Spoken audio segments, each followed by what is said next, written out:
যে তারা আমাদের এই ছোট্ট মাতৃভূমি, এখানে কোনো যদি অনাকাঙ্ক্ষিত কিছু ঘটে, তাহলে সেই ঘটনাকে তিলকে তাল নয়, বরং তিলকে সম্ভব হলে কাঁঠাল বানিয়ে দেখানোর একটা অত্যন্ত নোংরা একটা প্রচেষ্টা আমরা দেখতে পাচ্ছি গত কয়েকদিন ধরে। এতদিন শুধুমাত্র ভুইফোড় ইউটিউবার, ভুইফোড় নিউজ পোর্টালগুলোতে দেখতাম, এখন দেখা যাচ্ছে আমাদের পার্শ্ববর্তী দেশের একেবারে মূলধারার গণমাধ্যমগুলোতেও ডাহা, মিথ্যা এবং জাস্ট হাস্যকর বিভিন্ন তথ্য উপাত্ত আমাদের প্রিয় স্বদেশের বিরুদ্ধে তারা সরবরাহ করছেন এবং গোটা বিশ্বের মানুষকে ভুল বার্তা দিচ্ছেন। ভারতের একটা গণমাধ্যম বোধহয় এবিপি আনন্দ, সেখানকার একটা পোস্ট সোশ্যাল মিডিয়া, তাদের ভেরিফাইড ফেসবুক পেজে আপনারা দেখেছেন অনেকে, যে তারা সেখানে লিখেছেন বাংলাদেশে নাকি কোনো হিন্দু মেয়েরা সিঁদুর দিয়ে বের হতে সাহস করছে না, কারণ সিঁদুর দিয়ে বের হলে যদি হিন্দু মেয়ে এটা জেনে যায় তাহলে তার নিরাপত্তা থাকবে না, এই ভয়ে সবাই ঘরে বসে আছে, কেউ বের হচ্ছে না, কেউ সিঁদুর ব্যবহার করে বের হতে পারছে না।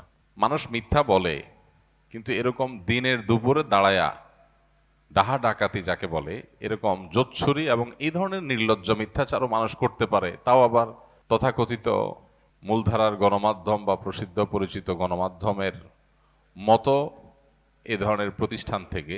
এটা দেখে আমাদের নতুন করে রিয়েলাইজ করার সুযোগ হয়েছে যে তথাকথিত গণমাধ্যমগুলো আমাদেরকে, এমনকি আমাদের দেশেও তাদের যে সমস্ত দোসররা আমাদের দুধ কলা খেয়ে বড় হয়, আমাদের টাকা পয়সা দিয়ে চলে, এই মাটিতে থাকে, এই মাটির মানুষের টাকায় চলে, এখানে থেকে তাদের স্বার্থ রক্ষা করে যে সমস্ত দোসরগুলো, সেই দোসরদেরকেও দেখবেন একই নেচার তাদের, একই আচরণ তাদের। তারা এখানকার তিলকে তাল নয়, পারলে কাঁঠাল বানায় দেখায়। তো এই সময়টাতে আমাদের আসলে আরো বেশি দায়িত্বশীল আচরণ করার যে তাগাদা, সেটা আমাদের মধ্যে চলে আসে। এমনিতে আলহামদুলিল্লাহ আমরা সবসময় বলার চেষ্টা করি, আমাদের দেশে সাম্প্রদায়িক সম্প্রীতি নষ্ট করার যত ষড়যন্ত্র আছে, এই সব ষড়যন্ত্র একটা একটা করে এদেশের মুসলমানরা নস্যাৎ করেছে আলহামদুলিল্লাহ। এদেশের মুসলমানরা তাদের সহনশীলতার পরীক্ষায় একবার নয়, দুইবার নয়, শত শতবার তারা উত্তীর্ণ হয়েছে। বিগত সরকারের শেষের দিকে আপনারা জানেন, ফরিদপুরে দুজন হাফেজ নির্মাণ শ্রমিক, তাদেরকে সংখ্যালঘু ভাইয়েরা তাদের বিভ্রান্ত, পথভ্রষ্ট এবং খুনি একটা দল জাস্ট একটা মিথ্যা গুজব রটিয়ে দিয়ে তাদেরকে গণপ্রতিনিধি হত্যা করে। গোটা দেশের সমস্ত ধর্মপ্রাণ মানুষ, মুসলমানরা সবাই ফুঁসে ওঠে। কিন্তু আলহামদুলিল্লাহ এদেশের ধর্মীয় নেতৃত্বের বিচক্ষণতা, তাদের দায়িত্বশীলতার কারণে সারা দেশে এই ঘটনার জেরে একটি অনাকাঙ্ক্ষিত ঘটনাও ঘটেনি। এইভাবে মুসলমানরা নিজেদেরকে সামলে নিয়েছেন, সবর করেছেন। ঠিক একইভাবে চট্টগ্রামে তরুণ আইনজীবী অ্যাডভোকেট সাইফুল ইসলাম আলিফ হত্যাকাণ্ডের পরও, যেখানে দিন দুপুরে এইভাবে কুপিয়ে জাস্ট মুসলমান হওয়ার অপরাধের সংখ্যালঘুরা যে কয়েকজন করেছে, তাদের সবার নাম গণমাধ্যমে উঠে আসছে, আপনারা জানেন। এই ইসকনের উগ্রপন্থীরা তাকে যে নির্মমভাবে দিন দুপুরে হত্যা করলো, এত বড় দুঃসাহস যে এই রকম জনবহুল, মুসলিম জনবহুল একটা জনপদের মধ্যে দাঁড়িয়ে, তাদের বুকের উপরে দাঁড়িয়ে একজন ধার্মিক আইনজীবীকে কুপিয়ে অন্য ধর্মাবলম্বীরা, এই বিপদগামী খুনিরা, তারা নির্মমভাবে তাকে শেষ করলো। এর বিপরীতে সারা দেশের সমস্ত আলেম ওলামারা সবাই যার যার জায়গা থেকে মানুষকে শান্ত থাকার আহ্বান করেছেন। মানুষও সে আহ্বানে সাড়া দিয়ে পুরো দেশে মানুষ সংযমের সর্বোচ্চ দৃষ্টান্ত এবং নজির স্থাপন করেছে। পৃথিবীর কোনো দেশে, বিশেষ করে অন্তত আমাদের পার্শ্ববর্তী যে দেশগুলো আমাদেরকে সারাদিন সকাল বিকাল নসিহত করে, সবক দেয়, আমাদের দৌড় ধরতে আসে, তাদের দেশে যদি 5-7 জন 10 জন মসজিদ থেকে বের হয়ে মুসলমানরা এরকম যদি কোনো হিন্দুদের কোনো ধার্মিক কোনো মানুষকে এরকম নির্মমভাবে দিন দুপুরে যদি এই ঘটনা ঘটাতো, নৃশংস হত্যাকাণ্ড ঘটাতো, তাহলে কত মসজিদ জ্বলে পুড়ে ছাই হইতো, কত মুসলমানের ঘর ভাঙতো, কত মানুষ হত্যা হতো, সেটার কোনো ইয়ত্তা নাই। কিন্তু বাংলাদেশের মানুষ সরকারকে বিচারের ভার দিয়ে, দায়িত্ব দিয়ে, সরকারকে তার জন্য দাবি জানিয়ে তারা আইন নিজের হাতে না তুলে সংযমের সর্বোচ্চ পরীক্ষা তারা উত্তীর্ণ হয়েছে। এরকম ঘটনা 2টা-4টা নয়, শত শত ঘটনা আছে যে মুসলমানরা তারা সবসময় সংযমী থেকেছে।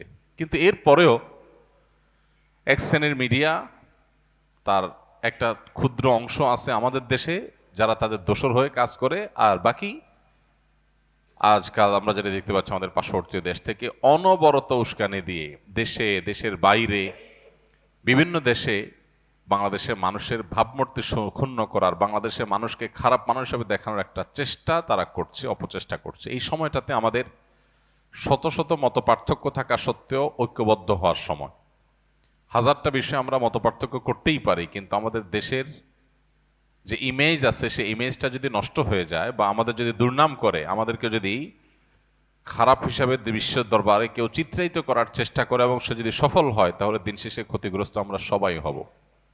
তো এই জন্য আমাদের সবার ঐক্যবদ্ধ থাকা খুব বেশি প্রয়োজন এবং এই সমস্ত অপপ্রচারের বিরুদ্ধে আমাদেরকে কাজ করতে হবে। আমাদের পার্শ্ববর্তী হিন্দু ভাইয়েরা, খ্রিস্টান ভাইয়েরা, বৌদ্ধরা, অন্য যারা আছে, তাদের নিরাপত্তা, তাদের স্বাধীনতা, এটার ব্যাপারে বাংলাদেশের মানুষ সর্বোচ্চ সতর্ক আছেন, কিন্তু এটা বজায় রাখতে হবে, আরো সতর্কতার সাথে থাকতে হবে, যাতে করে কেউ ঘোলা পানিতে মাছ শিকার করার সুযোগ না পায়। এর আগে আমরা বলেছিলাম পশ্চিমের অনেক দেশ আছে, আপনারা অনেকে জানেন, সে সমস্ত দেশে সংখ্যালঘুরা, মুসলমানরা চাইলেই একটা মসজিদ বানাইতে পারে না, চাইলেই তারা ধর্মীয় একটা কাজ প্রকাশ্যে করতে পারে না, নানা রকম কোণঠাসা করে রাখা হয়, কিন্তু তারাই আমাদেরকে সকাল বিকাল চাপড়ে পড়ে রাখে। এই সমস্ত সমস্যার মূল সমাধানের পথ হলো অর্থনৈতিক মুক্তি। যতদিন এদেশে মানুষের অর্থনৈতিক মুক্তি না হবে, যতদিন বিদেশিদের ঋণের দিকে তাকায় থাকা লাগবে, তাদের জিনিসপত্রের উপর নির্ভর থাকবো আমরা, ততদিন পর্যন্ত তারা এরকম আমাদেরকে দাসের মতো আচরণ করবে, উঠবস করাবে, তিলেরে তাল না কাঁঠাল বানাবে, আমাদের উপরে যা ঘটে নাই সেটাও তারা চাপিয়ে দেওয়ার চেষ্টা করবে। এই জন্য আমাদের প্রিয় স্বদেশকে দুর্নীতি মুক্ত করে অর্থনৈতিকভাবে সমৃদ্ধ করার জন্য প্রত্যেকটা মানুষের কাজ করতে হবে। আল্লাহ তাআলা আমাদেরকে সেই তৌফিক দান করুন। আর এজ এ মুসলমান আমরা তাদের ষড়যন্ত্রের ব্যাপারে সর্বোচ্চ সতর্ক থাকব। আপনারা অনেকেই নিশ্চয়ই ইতিহাস জানেন যে এইভাবেই আজকের যে হায়দ্রাবাদ ভারতের অংশ, এই হায়দ্রাবাদ একটা স্বাধীন সার্বভৌম একটি দেশ ছিল। এই ভারত সে হায়দ্রাবাদকে কিভাবে স্বাধীনতাকে খর্ব করে, লুণ্ঠন করে, কিভাবে সেটাকে ভারতের অংশে পরিণত করেছে, তাদের বর্ডার কিভাবে তুলে দিয়েছে এবং ভারত তারা গিলে নিয়েছে, খেয়ে ফেলেছে হায়দ্রাবাদকে, সেটা বেশি দিন, অনেক কয়েকশো বছর আগের ঘটনা না। অতএব আজকের প্রেক্ষিতেও আমরা যদি সবাই ঐক্যবদ্ধ না থাকি, আমরা যদি সজাগ না থাকি, তাহলে আমাদের পরিস্থিতি বড় করুণ হবে। এইভাবে ন্যাক্কারজনকভাবে একটা প্রতিবেশী রাষ্ট্র একটা ছোট রাষ্ট্রের বিরুদ্ধে লেগে যেতে পারে, এরকম দৃষ্টান্ত পৃথিবীর কোনো অঞ্চলে মনে হয় খুঁজে পাওয়া যাবে না। পৃথিবীর কোথাও বোধহয় এরকম দেখা যাবে না যেরকম আমরা যেটা মুখোমুখি আছি। তো এই পরিস্থিতিতে আমাদের ঐক্যবদ্ধ থাকা খুবই প্রয়োজন। বিশেষ করে আজকের যে দিনটি, আজ থেকে বেশ অনেক বছর আগে এই ডিসেম্বরের 6 তারিখেই বাবরি মসজিদকে নির্মমভাবে শহীদ করেছে এই ভারতীয়রা। বাংলাদেশে কয়টা মন্দির ভেঙে মসজিদ বানানো হয়েছে? একটা ঘটনাও ঘটেছে, কিন্তু ভারতে সেটা সকাল বিকাল হয়। গত কয়েকদিন আগের ঘটনা, দলে দলে মসজিদে হামলা করে কিভাবে ভাঙচুর করে মসজিদকে নোংরা করে সেটাকে দখল করেছে। সেই দেশের মানুষ যখন আমাদেরকে নসিহত করতে আসে, তখন আমাদের আসলে তাদের প্রতি করুণা হয়, মায়া হয়। আমাদের মুসলমান হিসাবে প্রত্যেকটা মানুষের এই ভূ রাজনৈতিক যে ষড়যন্ত্র আছে এই সম্পর্কে সচেতন থাকতে হবে। আমরা যদি মনে করি না আজকের এই বাস্তবতা 2024-এর এই পৃথিবীতে বোধহয় একটা দেশ আরেকটা দেশকে দখল করে নিতে পারে না, তো এটা ভুল হবে। আমাদের প্রত্যেকটা মানুষকে এই যে ভয়াবহ ষড়যন্ত্র চলছে, এই ষড়যন্ত্রের ব্যাপারে সর্বোচ্চ সতর্ক থাকতে হবে। কোন অবস্থাতে এই ষড়যন্ত্র যাতে তারা সফল না হতে পারে। রাজনৈতিক মত পার্থক্য থাকতে পারে, ধর্মীয় মতভিন্নতা থাকতে পারে, নানা বিষয়ে মতভিন্নতা থাকতে পারে, কিন্তু আমাদের এই ছোট্ট দেশটা কেউ দখল করে নিয়ে যাক আর আমাদেরকে দাস বানায় রাখুক, এটা আমরা কেউই নিশ্চয়ই চাইবো না। যদি না চাই, তাহলে সজাগ হতে হবে প্রত্যেকটা মানুষকে। তারা এতদিন ধরে আমাদেরকে গোলামের মতো, দাসের মতো চালায়া তারা ধরেই নিয়েছে যে এরা বোধহয় সারা জীবন দাসের মতো আমাদের কথায় উঠবস করবে। এখন যখন দেখছে সব কথা উঠবস করে না, তখন তাদের মাথা খারাপ হয়ে গেছে। আমরা যদি ঐক্যবদ্ধ থাকি, ইনশাআল্লাহ বিইذনিল্লাহ, কোনো অবস্থাতেই তারা তাদের সে ষড়যন্ত্রে সফলতা অর্জন করবে না। আল্লাহ তাআলা আমাদের প্রিয় স্বদেশকে সকল ষড়যন্ত্র থেকে হেফাজতে রাখুন। এবং আমরাও ব্যক্তিগত যে সমস্ত চিন্তাধারা আছে সেগুলোর ঊর্ধ্বে ওঠার চেষ্টা করি। বিশেষ করে মতপার্থক্যের জায়গা যেগুলো আছে, সে সমস্ত মতপার্থক্যের জায়গাগুলোতে আমরা আপন জায়গায় মতপার্থক্য রেখেও জাতীয় ঐক্যমত গড়ে তোলার চেষ্টা করি। আমাদের পার্শ্ববর্তী আমাদের নিকটবর্তী প্রতিবেশী অন্য ধর্মাবলম্বী যারা আছেন তাদেরকেও আমরা আস্থায় আনার চেষ্টা করি। তারা যদি এই দেশকে সত্যি ভালোবাসে তাহলে অন্যদের ক্রীড়া নকে পরিণত হওয়া তাদের ঠিক হবে না।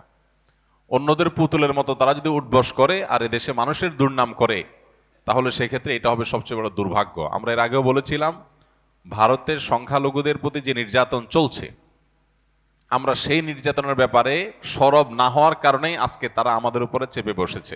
গতকালকে আমরা মাননীয় চিফ অ্যাডভাইজার মহোদয়ের ডাকে বসেছিলাম, সেখানে আমাদের অনেকেই চিফ অ্যাডভাইজার মহোদয়কে এই দাবি তুলেছেন যে বাংলাদেশে হিন্দুদের নিয়ে যদি ভারতীয়রা মিথ্যা অভিযোগ দিয়ে নাক গলাতে আসে তাহলে দিন দুপুরে খুল্লম খোলা যে মুসলিম সংখ্যালঘুদের উপরে ভারতে নির্যাতন হচ্ছে, এই মসজিদগুলো ভাঙচুর হচ্ছে, সেটা নিয়ে বাংলাদেশের সরকার জায়গা থেকে কেন প্রতিবাদ করা হচ্ছে না? আপনারা জোর গলা প্রতিবাদ করেন, আপনারা না করার কারণে আজকে তারা আমাদের উপরে চেপে পড়েছে। এই জায়গাটা প্রত্যেকটা মানুষকে, দেশের প্রত্যেকটা নাগরিককে উপলব্ধি করতে হবে। শত্রু এবং বন্ধু চিনার এর চাইতে উৎকৃষ্ট আর সময় হতে পারে না। এই সময়টা হলো বন্ধু এবং শত্রু চিনার সবচাইতে উজ্জ্বল সময়, সবচেয়ে উৎকৃষ্ট সময়। দেশের সবচেয়ে বেশি সুবিধা ভোগ যারা করেছে, দেশের লক্ষ লক্ষ কোটি কোটি টাকা লোপাট করা, বিদেশে পাচার করা, দেশে ভোগ করা, তাদেরকে আপনি দেখবেন না দেশের ক্রান্তিকালে তারা এগিয়ে আসছে। আমরা যারা দেশের নাগরিক সুবিধাগুলো সঠিকভাবে সবসময় পাই নাই, উপরি পাওয়া তো অনেক দূর কি বাত, বা সেটা প্রত্যাশিতও না। দেখবেন সেই সমস্ত আলেম ওলামারা, সেই সমস্ত দিনদার মানুষগুলাই সবচেয়ে বেশি সরব, সবচেয়ে বেশি সিরিয়াস। আর যাদেরকে আমরা বন্ধু বন্ধু বলে জিকির করেছি এতদিন, এখন তাদের আসল রূপ আমাদের সামনে প্রকাশ পাচ্ছে। যে এই দেশকে গোটা পৃথিবীর মানুষের কাছে কালপ্রিট বানানোর জন্য, এই দেশকে একঘরে করে দেওয়ার জন্য, গোটা বিশ্ব থেকে বিচ্ছিন্ন করার জন্য, আমাদেরকে দূরে ঠেলার জন্য তারা হেন কোনো কাজ নাই যেটা তারা করছে না। তো আজ এই বন্ধু এবং শত্রু চেনার এই সবচাইতে আদর্শ সময়টাতে আমাদের সিদ্ধান্ত গ্রহণ করতে হবে আমরা কোন দিকে থাকবো। আমরা একটা কথা প্রায় সময় বলি, এদেশের মুসলমানরা এবং এদেশের সকল ধর্মপ্রাণ মানুষ তারা এদেশের মাটিতে থাকবে। দুর্নীতিবাজ, চোর ডাকাত তারা এদেশের সম্পদ লুণ্ঠন করে তারা বাইরে গিয়ে আয়েশ করবে, আর আমরা দিন শেষে এদেশেই থাকবো ইনশাআল্লাহ।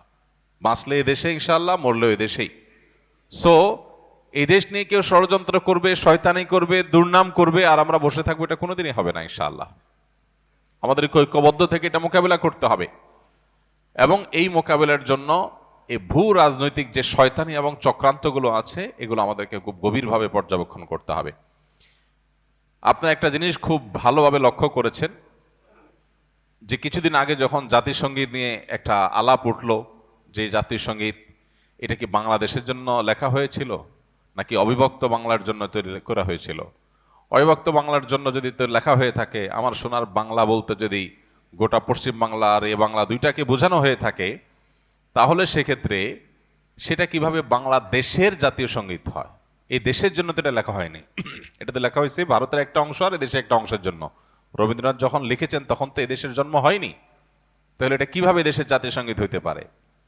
ভারতীয়রা তাদের ধর্ম মতে পূজনীয়, যে তাকে মা বলে সম্বোধন করে, আমরা মুসলমানরা তো সে বিশ্বাস করি না।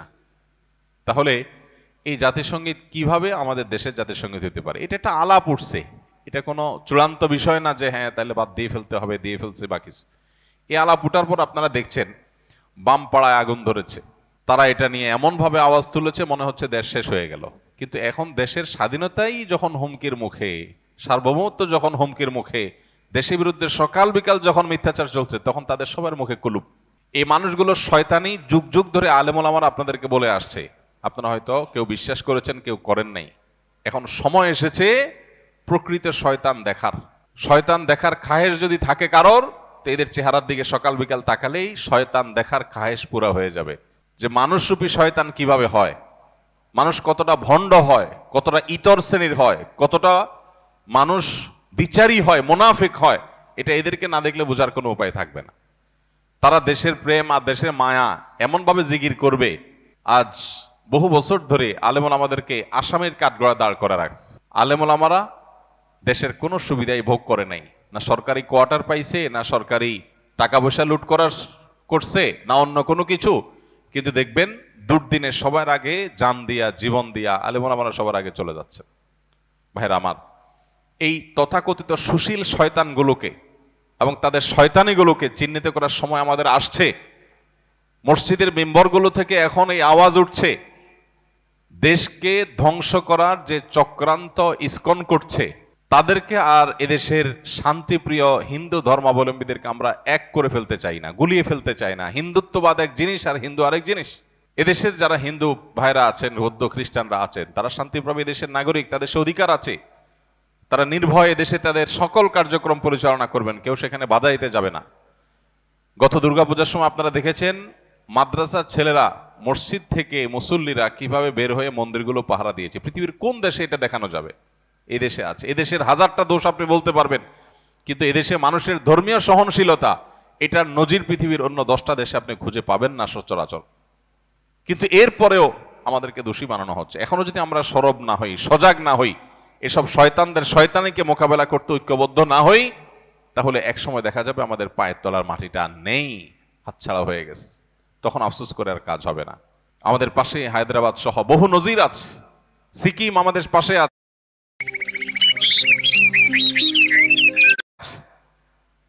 এই সিকিম, এই হায়দ্রাবাদ কিভাবে ওরা গ্রাস করেছে, বাংলাদেশকে নিয়ে তারা সেরকম পরিকল্পনা করে বসে আছে। খুল্লুম খোলা তাদের বিভিন্ন টেলিভিশন চ্যানেলগুলোকে, বাংলাদেশে এক অংশকে তারা তাদের মধ্যে নিয়ে নেওয়ার জন্য তারা মামুর ভাইয়ের আবদার তুলতেছে সকাল বিকাল। এগুলো সুযোগ তখনই পাচ্ছে আমরা যখন মনে করছি আমি তো ভালো আছি, আমার কি দরকার এগুলো নিয়ে মাথা ব্যথা করার। একজন মুসলমান তার দায়িত্বশীলতার পরিচয় এখানে দিবে যে আল্লাহর জন্য, আল্লাহর সন্তুষ্টির জন্য, মুসলিম ভূখণ্ডের নিরাপত্তার জন্য, মুসলমানদের নিরাপত্তার জন্য এবং গোটা সব ধর্মের মানুষের নিরাপত্তার জন্য তিনি সবচেয়ে বেশি সজাগ থাকবেন। আমরা গত জুমায় বলেছিলেন নবী সাল্লাল্লাহু আলাইহি সাল্লাম ঐতিহাসিক মদিনা সনদ বাস্তবায়ন এবং রচনার মধ্য দিয়ে অন্য ধর্মাবলম্বীদের সাথে শান্তিপূর্ণ সহাবস্থানের ঐতিহাসিক লিখিত দলিল পৃথিবীর ইতিহাসে প্রথম তিনি করেছেন, তার আগে কেউ করেনি। সর্বপ্রথম লিখিত চুক্তি, অন্য ধর্মাবলম্বী বা কয়েক ধর্মের মানুষরা শান্তিপ্রভে একটা ভূমিকে থাকবে, প্রত্যেকে কেউ কারোর ক্ষতিগ্রস্ত করবে না, বরং একে অন্যের বন্ধু হয়ে থাকবে, এই মর্মে নবী করিম সাল্লাল্লাহু আলাইহি সাল্লাম ঐতিহাসিক শান্তি চুক্তি মদিনা সনদ তিনি করেছেন। আমরা সেই নবীর উম্মত, বিধায় আমাদেরকে সংখ্যালঘুদের অধিকারের সবক দেওয়ার প্রয়োজন নাই। শুধু নিজেদের দিকে তাকালেই হবে যে বাতির নিচে অন্ধকার, কি পরিমাণ মুসলমান নির্যাতন তোমাদের এলাকাতে, তোমাদের দেশে, তোমাদের ভূমিতে চলে। দুর্ভাগ্য আমাদের, আমরা মুসলমানরা অনেকে মনে করি ভারতে মুসলমান নির্যাতন হচ্ছে, আমাদের দেশে তো হচ্ছে না, সমস্যা কি? তো তাদের ব্যাপার। ইরাকে মুসলমান নির্যাতন হচ্ছে, তাদের ব্যাপার। সিরিয়াতে হচ্ছে, তাদের ব্যাপার। ফিলিস্তিনে হচ্ছে, তাদের ব্যাপার। আমরা তো নিরাপদ আছি। এটা কোনো মুসলমানের চিন্তা না। গোটা পৃথিবীর যে কোনো প্রান্তে মুসলমান আক্রান্ত হলে গোটা বিশ্বের মানুষ এটাকে ফিল করবে, অনুভব করবে, কথা বলবে। অতএব এই জায়গা থেকে আমাদের প্রত্যেকটা মানুষের এখন থেকে ভারতের প্রতিটা মুসলিম নির্যাতন, প্রতিটা সংখ্যালঘু নির্যাতনের পরে আমাদের সবার শতকণ্ঠে কথা বলতে হবে। শুধু মুসলমানরা এদেশে হিন্দুদের কথা বলা উচিত। আমরা যখন ওদের চালনির ছিদ্রগুলা দেখাই দিতে পারবো, তখন তারা সুইয়ের ছিদ্র খোঁজার সুযোগ আর পাবে না। আমরা চুপচাপ থাকার কারণে তারা আজকে আমাদের মাথার উপরে চড়াও হয়ে বসে আছে। তো এই সময়টাতে বিশেষ করে যারা বিভিন্ন সময় অন্ধত্বে ছিলাম, যারা অতি প্রেমে ডুবেছিলাম, যারা শত্রু আর বন্ধু চিনতে ভুল করেছিলাম, তাদের এখন চেনার সময় হয়েছে যে কিভাবে একটা রাষ্ট্র এইভাবে ন্যাক্কারজনকভাবে পার্শ্ববর্তী একটা রাষ্ট্রের প্রতি এইভাবে ঝাঁপিয়ে পড়তে পারে, এত নোংরা ভাবে, কোনো কারণ ছাড়া, বিনা উস্কানিতে এইভাবে তারা কিভাবে একটা দেশকে ক্ষতিগ্রস্ত করতে পারে, তার সবচেয়ে নোংরা নজির এখন স্থাপন হতে যাচ্ছে। আমি আবারও বলছি, যদি আমরা সতর্ক না হই তাহলে সেক্ষেত্রে এই দেশ আমাদের আর থাকবে না, এবং এদেশে আমরা যে বিগত কয়েক বছর ধরে আমরা দাসের মতো ছিলাম, সেটা যে আরো কতটা ভয়াবহ আকার ধারণ করতে পারে একমাত্র আল্লাহ তাআলা ভালো জানেন। বিধায় প্রত্যেকটা মানুষকে সজাগ হতে হবে, সতর্ক হতে হবে, এবং ধর্মীয় সম্প্রীতির ব্যাপারে আমরা প্রত্যেকটা মানুষ নিজে থেকে উদ্যোগ নিয়ে নিয়ে আমাদেরকে ধর্মীয় সম্প্রীতি রক্ষা করে তাদের মিথ্যা অভিযোগ, এটাকে মিথ্যা প্রমাণ করতে হবে। সেই অভিযোগকে মিথ্যা প্রমাণ করার জন্য আমাদেরকে ভূমিকা রাখতে হবে, এবং পাড়ায় পাড়ায়, মহল্লা মহল্লায় অন্য ধর্মাবলম্বী যে সমস্ত ভাই বোনরা আছে, সম্ভব হলে তাদের সাথে মিট করতে হবে, তাদেরকে নিয়ে একসাথে বসতে হবে যে ভাই আপনারা কোনো অসুবিধা অনুভব করছেন কিনা, কেউ আপনাদের কোনো অসুবিধা করছে কিনা, তাদেরকে আশ্বস্ত করতে হবে। এবং অহেতুক তাদের মনে যে ভয় সৃষ্টি করছে পার্শ্ববর্তী দেশ থেকে, সেগুলোর ব্যাপারে তাদেরকে অভয় দিতে হবে যে আমরা হিন্দু মুসলিম কাঁধে কাঁধ মিলিয়ে আমাদের প্রিয় মাতৃভূমিতে আছি এবং থাকবো ইনশাআল্লাহ। প্রিয় নবী সাল্লাল্লাহু আলাইহি ওয়াসাল্লাম বলেছেন, তিনি যখন তার মদিনা রাষ্ট্র কায়েম করেছেন তখন তার সে ঐতিহাসিক বক্তব্য ছিল যে আমার এখানে যে সবচাইতে দুর্বল সে হলো সবচেয়ে শক্তিশালী। ঐতিহাসিক উক্তি। নবী সাল্লাল্লাহু আলাইহি ওয়াসাল্লাম বলেছেন, আমার এই মদিনা রাষ্ট্রে যে সবচেয়ে বেশি দুর্বল সে হলো সবচেয়ে বেশি শক্তিশালী। কিভাবে?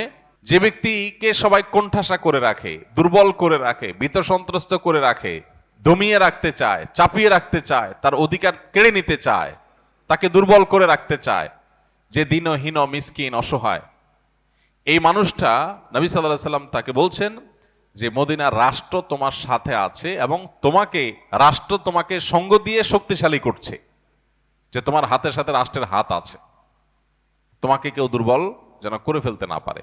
আর যে আমার কাছে শক্তিশালী, নবী সাল্লাল্লাহু আলাইহি ওয়াসাল্লাম বলেছেন, সে হলো এই সমাজে সবচেয়ে দুর্বল।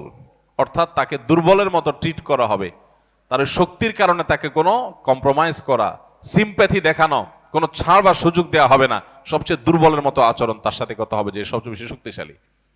অতএব আমরা আমাদের পার্শ্ববর্তী যে সমস্ত অন্য ধর্মাবলম্বী ভাইয়েরা বোনেরা আছেন তাদের সাথে মিট করব, সম্ভব হলে বসবো এবং তাদেরকে বোঝাবো যে ভাই, কোনো অসুবিধা আছে আপনাদের, কোনো কষ্টে আছেন আপনারা, আপনাদের ধর্মীয় কাজে কেউ বাধা দেয়? আপনারা দেখেছেন এর আগে বিভিন্ন মন্দিরে দেখা গেছে যে অন্য কোনো হিন্দু যুবক বা অন্য কেউ তারাই হামলা করতে গিয়ে ধরা পড়েছেন। আর যতগুলো সংখ্যালঘু নির্যাতনের ঘটনা দেশে ঘটেছে, এটা আমরা সবাই জানি, ওপেন সিক্রেট। বিচ্ছিন্ন দু চারটা যাই ঘটেছে তার সবগুলো হলো রাজনৈতিক, এগুলো একটাও ধর্মীয় না। মুসলমানদের মসজিদ থেকে মিছিল নিয়ে যায় মন্দির ভেঙে দিছে, এই ঘটনা এদেশে ঘটে না, বরং রাজনৈতিক উদ্দেশ্যে কিছু টাকা পয়সা দিয়ে এই ধরনের ঘটনা ঘটানো হয়ে থাকে, তিল হলে সেটাকে তাল করে দেখানোর জন্য। তো এই জায়গাটাতে আমাদের ডায়ালগ বাড়াতে হবে, আলোচনা বাড়াতে হবে। যত বেশি আলোচনা বাড়াবো, তাদেরকে অভয় দিব, তাদের সাথে আমরা মিশবো। আমাদেরও কিছু সমস্যার জায়গা আছে। অনেক মুসলমান আছেন যারা মনে করেন যে হিন্দুদের সাথে অন্য ধর্মাবলম্বীদের সাথে বোধহয় উঠবস করলে, কোনো লেনদেন করলে বোধহয় আমার ঈমান আমল চলে যাবে। এই সমস্ত ভুল ধারণার কারণেও এক ধরনের দূরত্ব আমাদের মধ্যে তৈরি আছে। এটা হওয়া উচিত না। আদর্শিক জায়গায় আপনি 100% অটল থাকবেন, আপনার ঈমান, আপনার আকীদা, আপনার বিশ্বাসের জায়গায় আপনি 100% পরিষ্কার থাকবেন। আমি তাওহীদের সাথে কোনো কম্প্রোমাইজ করব না, চুল পরিমাণ করব না। আমি এক আল্লাহ বিশ্বাসী, আমি আমার ইবাদত করব, কিন্তু অন্য ধর্মের মানুষ যে আমার বিশ্বাসের সাথে একমত না, তিনি আমার মতে সঠিক পথে নাই, সেটা আমার মতের ব্যাপার, কিন্তু আচরণের ব্যাপার হবে তার সাথে একজন ভাই ভাইয়ের মতো করে। আর আদম আলাইহিস সালামের সন্তান হিসেবে আমরা তো আসলে সবাই ভাই ভাই। তারাও আদম আলাইহিস সালামের সন্তান, আমরাও আদম আলাইহিস সালামের সন্তান, সেই হিসাবে তো আমরা একই বাবার সন্তান। সো এই জায়গা থেকে তাদের ব্যাপারে আমাদের অনেকের মধ্যে যে সমস্ত ভুল ধারণাগুলো আছে এগুলো দূর করতে হবে। কোন এলাকাতে যদি হিন্দু হওয়ার কারণে কাউকে কোণঠাসা করার কেউ চেষ্টা করে, আমরা তাদের পাশে দাঁড়াতে হবে। যদিও মুসলমানরা সচেতন সতর্ক, কিন্তু আরো বেশি সচেতন সতর্ক হতে হবে। আল্লাহ তাআলা আমাদের সবাইকে সেই তৌফিক দান করুন। একটা ক্রাইসিস মোমেন্ট চলছে, একটা ক্রিটিক্যাল সময় চলছে। বিশ্বের বিভিন্ন শক্তিশালী দেশগুলোকে এই দেশের বিরুদ্ধে দাঁড় করানোর এক চক্রান্ত, এক খেলা এখানে চলছে। সেখানে এই দেশীয় যে বিদেশিদের এজেন্ট মিডিয়াগুলো আছে সেগুলোকে ভালো করে চিনে রাখার সময় হয়েছে। এরা বিদেশিদের পারপাসগুলো কিভাবে সার্ভ করে, তাদের নিউজ করার স্টাইল যদি দেখেন, লেখাজোকার স্টাইল যদি দেখেন, তাদের রিপোর্ট করার স্টাইল যদি দেখেন, তাহলে পণ্ডিত হওয়া লাগবে না আপনার বোঝার জন্য যে তারা আসলে তাদের টোনে, বিদেশিদের টোনে তারা কথা বলতে চায় এবং এই দেশকে তারা ব্যর্থ রাষ্ট্র হিসাবে পরিণত করতে চায়, বিদেশিদের খবরদারি এখানে বাড়াতে চায়। আমরা তো বিদেশিদের খবরদারি থেকে মুক্ত হতে চাই, আমরা স্বাধীন থাকতে চাই, কিন্তু আমাদের উপরে বিদেশিদের খবরদারি বাড়ানোর জন্য এদেশের কিছু মিডিয়াও কাজ করছে। চোখ কান খোলা রাখতে হবে এবং সজাগ থাকতে হবে, ঐক্যবদ্ধ থাকতে হবে। আমরা আবারও বলি, শত বিষয়ে আমাদের মত পার্থক্য থাকতে পারে, কিন্তু আমাদের এই প্রিয় স্বদেশটাকে সেভ করার ব্যাপারে, এটাকে নিরাপদ রাখার ব্যাপারে আমাদের কোনো দ্বিমত থাকা উচিত না। এ ব্যাপারে আমাদের কাঁধে কাঁধ মিলিয়ে কাজ করতে হবে। আল্লাহ তাআলা আমাদের সবাইকে সেই তৌফিক দান করুন। আমরা এজ এ মুসলমান অন্য ধর্মাবলম্বীদের অধিকারগুলো যেমন নিশ্চিত করার চেষ্টা করব, তাদের প্রতি সম্প্রীতি সৌহার্দ্য আমরা বজায় রাখার চেষ্টা করব। তাদের পূজায় গিয়ে তাদের সাথে সামিল হয়ে আপনাকে একাত্মতা পোষণ করতে ইসলাম বলে না। ইসলাম বলে তাদের পূজা তারা করুক, আপনি করেন, কিন্তু তাদের পূজা নির্বিঘ্নে যা তারা করতে পারে, কেউ যেন বাধা সৃষ্টি না করতে পারে সে বিষয়টা আপনি খেয়াল রাখেন। সামাজিক মর্যাদা যাতে তারা কোনো অংশে কম না পায় সেদিকে আপনি খেয়াল রাখেন। এর আগে বারবার আমরা একটা হাদিস আপনাদের শুনিয়েছি, নবী করিম সাল্লাল্লাহু আলাইহি সাল্লামের সামনে দিয়ে একজন ইয়াহুদির লাশ নিয়ে যাওয়া হচ্ছে। ইয়াহুদি, মুসলমানের প্রতি সবচেয়ে বেশি বিদ্বেষ রাখে ইয়াহুদিরা, সেই ইয়াহুদির লাশ নেওয়া হচ্ছে। নবী করিম সাল্লাল্লাহু আলাইহি সাল্লাম সে লাশের প্রতি একটা সম্মান প্রদর্শন করলেন। তখন একজন বললেন, হে আল্লাহর রাসূল, এটা একজন ইয়াহুদির লাশ না, আপনি কেন সম্মান প্রদর্শন করলেন? তখন তিনি বলেছিলেন, আলাইসাত নাফসা, এই ইয়াহুদির লাশ এটা কি কোনো মানুষের লাশ না? এজ এ মানুষ সে কি আমার কাছে রেসপেক্ট পেতে পারে না? আমরা সেই নবীর উম্মত। সো আমার পার্শ্ববর্তী কোনো হিন্দু, খ্রিস্টান, বৌদ্ধ যদি থাকে, কয়জন আছি তাদের বাসায় আমরা রান্না করে একটু খাবার পাঠিয়েছি বা গিফট পাঠিয়েছি? আমরা মুসলমান তো মুখে দাবি করি। নবী করিম সাল্লাল্লাহু আলাইহি সাল্লাম অন্য ধর্মাবলম্বীদেরকে হাদিয়া দিয়েছেন, উপঢৌকন দিয়েছেন, উপহার দিয়েছেন, উপহার গ্রহণ করেছেন, লেনদেন করেছেন, সামাজিক সমস্ত কার্যক্রম তাদের সাথে করেছেন। আমার দিন, আকীদা, ঈমান, তাওহীদ এটা আপন জায়গায়, কিন্তু সেই সাথে তাদের সাথে সামাজিক যে লেনদেন সেগুলো করতে কোনো নিষেধ ইসলাম আমাদেরকে করে নাই। অহেতুক অনেক প্রাচীর আমরা অনেকে তুলে রেখেছি, মনে করি যে না তাদের সাথে মিশলে উঠলে বসলে বোধহয় আমার জাত চলে যাবে। মুসলমানের জাত বলতে কিছু নেই, আমরা বরং প্রোঅ্যাক্টিভ হয়ে তাদের সাথে মেশার চেষ্টা করা উচিত। এর আগে আপনাদেরকে আমরা শুনিয়েছিলাম আব্দুল্লাহ ইবনে ওমর রাদিয়াল্লাহু তাআলা আনহু, তার বাসায় একবার বকরি জবে হয়েছে, ছাগল জবে হয়েছে। ছাগল জবে হওয়ার পর তিনি বাইরে ছিলেন, বাহির থেকে আসলেন, এসে জিজ্ঞাসা করলেন, আজকে যে ছাগল জবে হলো আমাদের বাসায়, বড় করে ভোজন অনুষ্ঠান হচ্ছে, আমাদের পাশের বাসা যে ইহুদিরা আছে প্রতিবেশী, তাদের বাসায় কি পাঠানো হয়েছে কিনা? তখন তাকে বলা হলো না, তাদের বাসায় তো পাঠানো হয়নি। তখন তিনি খুব রাগ করলেন পরিবারের লোকদেরকে, কেন পাঠানো হলো না? প্রতিবেশী ইহুদি, অন্য ধর্মের মানুষ, কেন তার বাসায় আমরা আজকে ভালো খাবো, কেন তাদেরকে আমরা একটু দিলাম না? এই ছিল আব্দুল্লাহ ইবনে ওমর রাদিয়াল্লাহু তাআলার আদর্শ। আমরা সেই সাহাবীদের সন্তান, কিন্তু দুঃখজনক আমাদের অনেকে মনে করি না হিন্দুদের সাথে বোধহয় মিশা, কথা বলা, এগুলো বোধহয় আমাকে কোরআন হাদিসে করে নিষেধ করে রাখছে। না, এটা না। এই ভুলগুলো আমাদের ভাঙতে হবে, কাঁধে কাঁধ মিলিয়ে এই প্রিয় মাতৃভূমিতে আমাদেরকে মিলেমিশে থাকতে হবে। আল্লাহ তাআলা আমাদের প্রিয় মাতৃভূমিকে সম্পূর্ণ শান্তি প্রিয় রাখুন আজীবন। আমরা যে সমস্ত দাঙ্গার কথা শুনি, দেখি, আমাদের পার্শ্ববর্তী দেশ বার্মায় দেখেছি আমরা লক্ষ লক্ষ মানুষকে কিভাবে কচু কাটার মুখোমুখি করা হয়েছে, জোর করে তাদেরকে ঠেলে দেওয়া হয়েছে অন্য দেশে। আমাদের পার্শ্ববর্তী দেশ ভারতে আমরা দেখি যে জায়গায় জায়গায় প্রতিনিয়ত কিভাবে সেখানে বাধ্য করা হচ্ছে সেখানকার সংখ্যালঘুদেরকে শ্রীরাম, জয় শ্রীরাম বলার জন্য। বাংলাদেশে কোথাও হিন্দুদেরকে আল্লাহু আকবার বলতে বাধ্য করা হয়েছে? একটা ঘটনা এই 50 বছরের ইতিহাসে কেউ কোনোদিন দেখাইতে পারবে না। একটা বিচ্ছিন্ন ঘটনা কোনোদিন কোনো হিন্দু দাঁড়িয়ে বলতে পারবে না যে আমাকে কোথাও বাধ্য করা হয়েছে আল্লাহু আকবার বলার জন্য। যদি কেউ বাধ্য করে, ওই মুসলমানের টুটি মুসলমানরাই চিড়ে ফেলবে। এটা সেই দেশ। এই দেশে মানুষকে নসিহত দেওয়ার মতো কোনো নৈতিক অধিকার ভারতীয়দের নাই, তাদের কোনো নৈতিক অধিকার নাই। আমাদের কাছে পৌঁছাতে তাদের আরো 200 বছর লাগবে ইনশাআল্লাহ। তারা অন্য অনেক দিক থেকে আমাদের চাইতে এগিয়ে থাকতে পারে, কিন্তু মুসলমানের যে কলিজা, মুসলমানের যে উদারতা, মুসলমানের যে অন্যদেরকে ধারণ করার ক্ষমতা, এটা ওরা কল্পনাও করে না, স্বপ্নেও কোনোদিন ওরা ভাবে না। তো আমাদের এই সৌন্দর্যগুলো বিশ্বের কাছে আমাদের তুলে ধরতে হবে এবং আমাদের এই চর্চাটা আরো বাড়াতে হবে। আমরা দেউলিয়াপনা আর উদারতা, উদাসীনতা আর উদারতার মধ্যে গুলিয়ে ফেললে হবে না। আমরা আমাদের আদর্শ, ঈমান, আকীদার পরে সম্পূর্ণ আমাদেরকে দায়িত্বশীল থাকতে হবে। কিন্তু সেই সাথে সামাজিক সম্প্রীতির ক্ষেত্রে আমাদের অন্য ধর্মের ভাইরা, অন্য মতের ভাইরা, শুধু ধর্মের কথা কেন বলছি, রাজনৈতিক ভিন্ন মত থাকতে পারে, ধর্মের মধ্যে আন্তর্ধর্মীয় ভিন্ন মত থাকতে পারে। অ্যাজ এ মুসলিম আমাদের মধ্যে বিভিন্ন মত, বিভিন্ন থটের অনুসারী থাকতে পারি আমরা, কিন্তু সহনশীলতা প্রদর্শন করতে ইসলাম আমাদের সহনশীলতার কথা বলে। কোনো উগ্রতা, কোনো অসহনশীলতা, কোনো অসহিষ্ণুতাকে কোনো অবস্থাতে আমরা স্থান দেব না। আমরা বিভিন্ন মতের মানুষ একসাথে নামাজ পড়ি, একই কাতার নামাজ পড়ি, এক একজন এক এক রাজনৈতিক দল করেন, নামাজ পড়ার সময় কাঁধে কাঁধ মিলিয়ে দাঁড়াচ্ছেন। কেউ কোন পীরের মুরিদ, আরেকজন পীরের মুরিদ, কেউ তবলিগ করছেন, কেউ অন্য কোনো রাজনৈতিক ইসলামিক দল করছেন, কিন্তু নামাজের সময় একে কাঁধে কাঁধে মিলিয়ে দাঁড়াচ্ছেন। এটাই তো ঐক্যের শিক্ষা, যে মত আপনার ভিন্ন হতে পারে, কিন্তু যখন নামাজে দাঁড়াচ্ছেন আপনি এটা বলতে পারবেন না, না এটা বিএনপির লাইন, ওইটা জামাতের লাইন, ওইটা জাতীয় পার্টির লাইন, আলাদা করে লাইন করার সুযোগ আছে? নাই।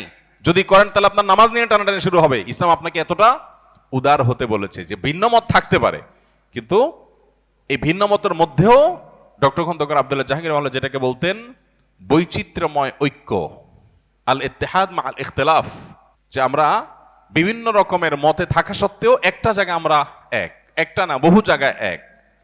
আমরা বাংলাদেশি হিসাবে এক, এই জায়গাটাতে আমরা ঐক্যবদ্ধ। এখানে আমরা কাঁধে কাঁধ মিলিয়ে দাঁড়াবো। মতপার্থক্য আপনার সাথে হাজারবার থাকুক, হাজারবার আপনার সাথে আমার বিরোধী থাকুক, আপনি আমার করেন, আমি আপনার করি, কিন্তু ঐক্যের জায়গাটা ক্লিয়ার থাকতে হবে। যাই হোক, আমরা যদি সজাগ সতর্ক থাকি তাহলে ইনশাআল্লাহ এদেশ নিয়ে কেউ খেলতে পারবে না। 18-20 কোটি মানুষ আমরা যদি সবাই একটু চোখ কানটা খোলা রাখি যে একটা নোংরা খেলা চলছে, ইনশাআল্লাহ কেউ আমাদেরকে নিয়ে খেলতে পারবে না। গতকালকে মাননীয় প্রধান উপদেষ্টাকে এই আশ্বাস আমরা দিয়েছি, এই বিশ্বাস আমরা তাকে রাখতে বলেছি যে এদেশের শুধু মুসলমান না, হিন্দু ধর্মীয় নেতৃত্ব সবাই ছিল, সবাই বলেছেন যে আমরা আমাদের রাষ্ট্র, আমাদের প্রিয় মাতৃভূমির স্বার্থ রক্ষার ক্ষেত্রে আমরা সবাই ঐক্যবদ্ধ, কাঁধে কাঁধ মিলিয়ে আমরা কাজ করব এবং কোনোভাবেই এই দেশকে দুর্নাম করার যে ষড়যন্ত্র চলছে এই ষড়যন্ত্রকে আমরা সফল হতে দেব না ইনশাআল্লাহ। আল্লাহ আমাদের সবাইকে সেই তৌফিক দান করুন। আমরা যেন শান্তি রক্ষার ক্ষেত্রে পৃথিবীর কাছে রোল মডেল হতে পারি, যে এদেশের মানুষ রোল মডেল। আমাদের ব্যক্তিগত দ্বন্দ্ব, কোন্দল, আমাদের রাজনৈতিক কোন্দল, এগুলো যদি থাকে, 10টা ঘটনা এগুলো যদি ঘটে, তাহলে আমাদের ধর্মীয় কোন্দল যেন জিরোতে আমরা নামাইতে পারি, যে এই বিষয়ে যেন কোনো কোন্দল আমাদের মধ্যে না থাকে। আল্লাহ আমাদের সবাইকে সেই তৌফিক দান।